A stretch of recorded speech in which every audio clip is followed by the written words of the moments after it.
ቢሮ ደውዬ እንደሌለ ነገር ጋሼ በቃ በእውነት በጣም አዝኜብሃለሁ።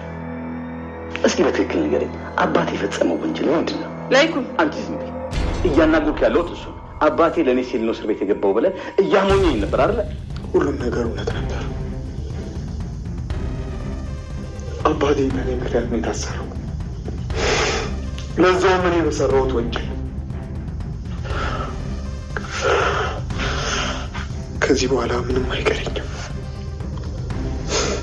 እኔ በሰራሁት ወንጀል አባቴ ወንጀለኛ ተብሎ እንዲኖር አልፈልግም። ስለዚህ ሂጄ ራሴ እሰጣለሁ። ዳግም ምን እያደረግክ ነው? በፍጹም ይሄንማ ማድረግ የለብህም። አባቴ ከዚህ በኋላ በእኔ ወንጀል እንደዚህ ሲሰቃይ ማለት አልፈልግም። ሁሉም ነገር የኔ ጥፋት ነው።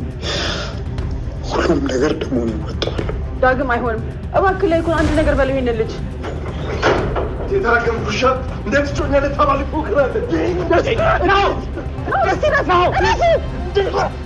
ነው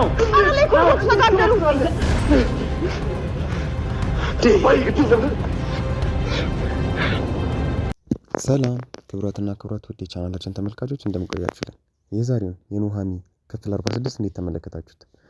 አሪፍ ነበር አይደል? ቆንጆ እንደነበር አንጠራጠርም። ናሁም ዳግምን እየሮጠ ሄዶ ከእናቱ ላይኩን ፊት ለፊት ድብድብ አድርጎታል። እንዴት ሚስቴን ተማግጣለህ ብሎ አፍንጫውን ሁላ ሳይሰበለት አይቀርም። እስቲ ውድ ቤተሰቦች በዚህ ጉዳይ ላይ ምን ታስባላችሁ? ናሁም የሰራው ተግባር ጥሩ ነው ብላችሁ ታስባላችሁ? ለነገሩ ማንኛውም ወንድ ሚስት የነገረችው ወይ ፍቅረኛ የነገረችው ነገር ያምናል። እንዴት ተደረገብኝ ሲባል ያምናል። ግን ደግሞ አለማገናዘቡና አለመጠራጠሩ ትንሽ አናዶኛል። እስቲ ውድ ቤተሰቦች ልክ እንደኔ የተናደዳችሁ ቤተሰቦች ይህንን ቪዲዮ ላይክ በማድረግ ጀምሩ። አምራን የሆነ ነገር ደብቃለች ከናሁም። እስቲ ውድ ቤተሰቦች ናሁም ሁሉንም ነገር ይወቅ የምትሉ ቤተሰቦች በድጋሚ ላይክ ያላደረጋችሁ ቤተሰቦች ላይክ፣ ሰብስክራይብ ያላደረጋችሁ ቤተሰቦች ደግሞ ሰብስክራይብ አድርጉ። አምራን ከዛ ፈገግታዋ ጀርባ የደበቀችው ሚስጥር ምን ይሆን? ናሁም መስማቅ የለበትም አትሉ? እኔ ግን ናሁም በእርግጠኝነት ያወቀ ሰዓት ለእሷ ጦር አይመጣም። ምክንያቱም ብዙ ነገር እንዲያደርግ አድርገዋለች። ከዛ ውስጥ መካከል አንደኛው ዳግምን ሄዶ አፍንጫውን እስከ መስበር ከእናቱ ላይኩን ፊት ከቤተሰቦች ፊት እስከ መደብደብ ድረስ ነው የደረሰው። እስቲ ወደ ቤተሰቦች በዚህ ጉዳይ ምን ታስባላችሁ?